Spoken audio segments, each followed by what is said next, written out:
جمهوری تاجیکستان محمد شریف نجمیدینov. رقابتی آخرین در مرحله 4 یک نهایی نماینده دیگر کشور ما محمد شریف نجمیدینov با نماینده کشور قرقیزستان سجار مقصدبekov رقابت را آغاز کردند. کوشش های نجمیدینov در لحظه های اول طریق هلوکی درونی میخواست که صاحب امتیاز شود و همین گونه باید ادامه دهد. نجمیدینov باوری هست برای هنرنمایی شایسته محمد شریف، چون میبینیم پای هم در حرکت است و کوشش کرده ایستاده است که هرچی زودتر کسب امتیاز داشته باشد و پیشرفتی را در اختیار گیرد. نوبت دیگر کوشش میکنند. مقصدبekov هم میخواهد که از این مرحله او به مرحله بعدی راه یابد، ولی ما به هنر و مهارت داشته محمد شریف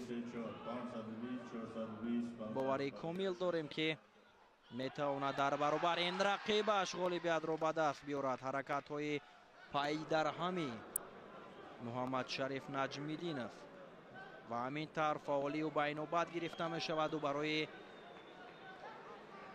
سجار مقصدبekov آگاهی نشان می دهد. تئوری بینند ورزشکارانی وزنشان تا 95 کیلوگرم.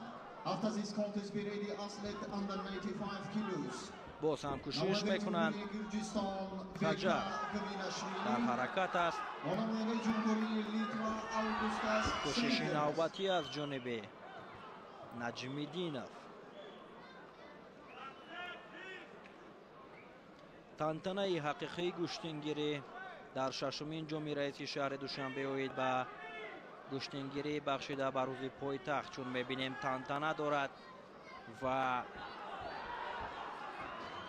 باز یک پرتافت زیبای محمد شریف اگر اینجا باشد تنتنه شکوهی دیگر را برای خود ضع می‌سازد.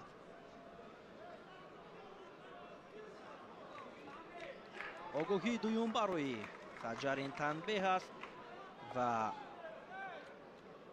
رقابت را ادامه می‌دهند.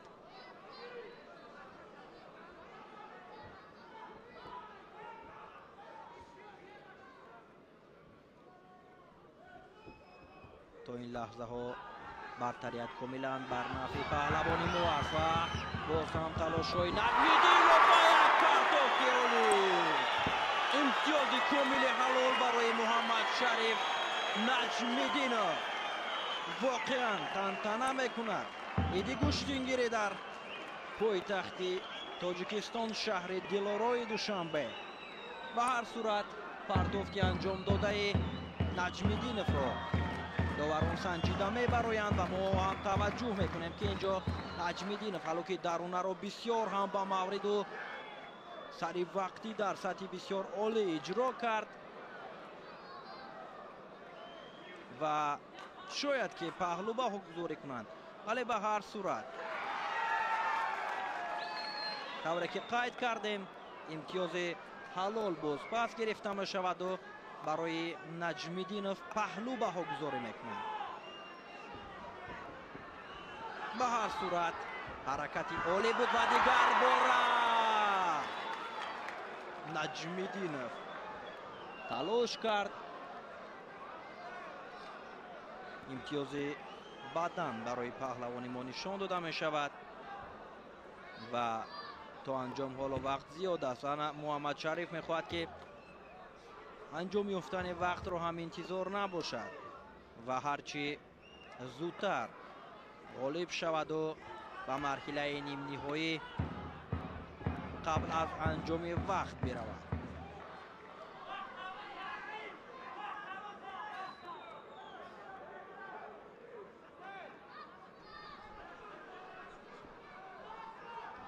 ادامه می‌یابد رقابت. کوشش نوبتی محمد شریف.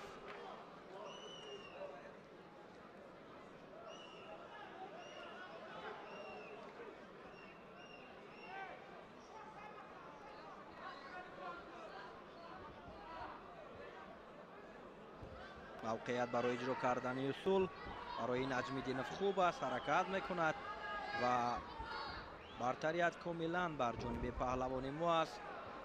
کوشش دیگر باره نجمیدینov، این حرکتش هم امتیازی بدن بها گذاری شد و چون اینجا میبینیم مربی پهلوانی قرقیزستانی از کنار نشسته است و رقابت شاگردش را پیگیری دارد. نجمیدینov باز کوشش میکند.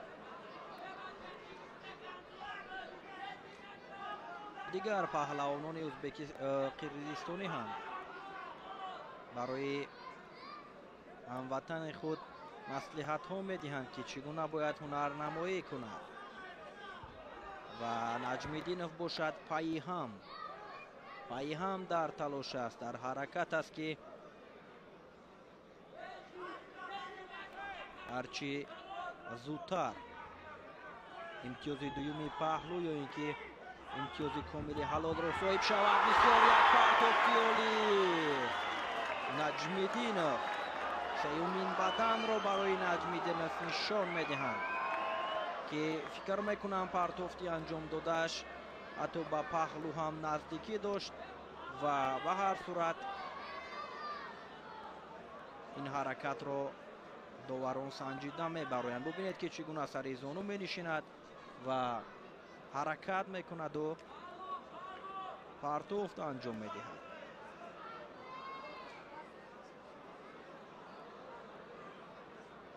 با پهلو هم طوری که گفتیم نزدیکی داشت ولی این رو باز هم داوران خوبتر و بهتر میدانند. امتیازی بدن باز پس گرفته می شود و پهلوی دوم برای محمد شریف نجمیدینov بها گذاری می گردد که این در این واخوری حلال است. همینطور محمد شریف نجمیدینov با امتیاز کامل حلال این مرحله را پشت سر میکند و به مرحله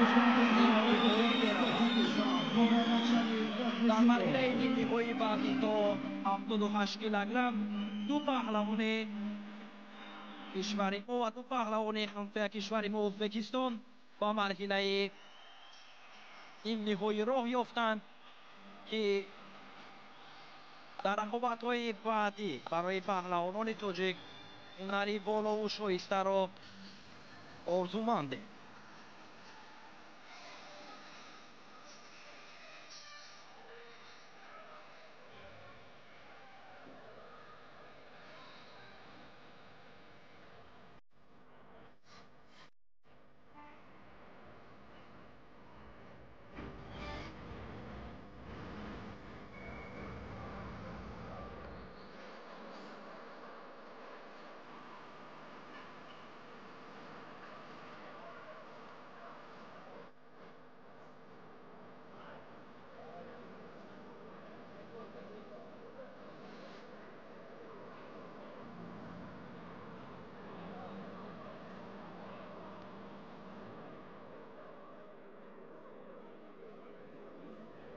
Athlete Rizvat Yakan, representing Georgia.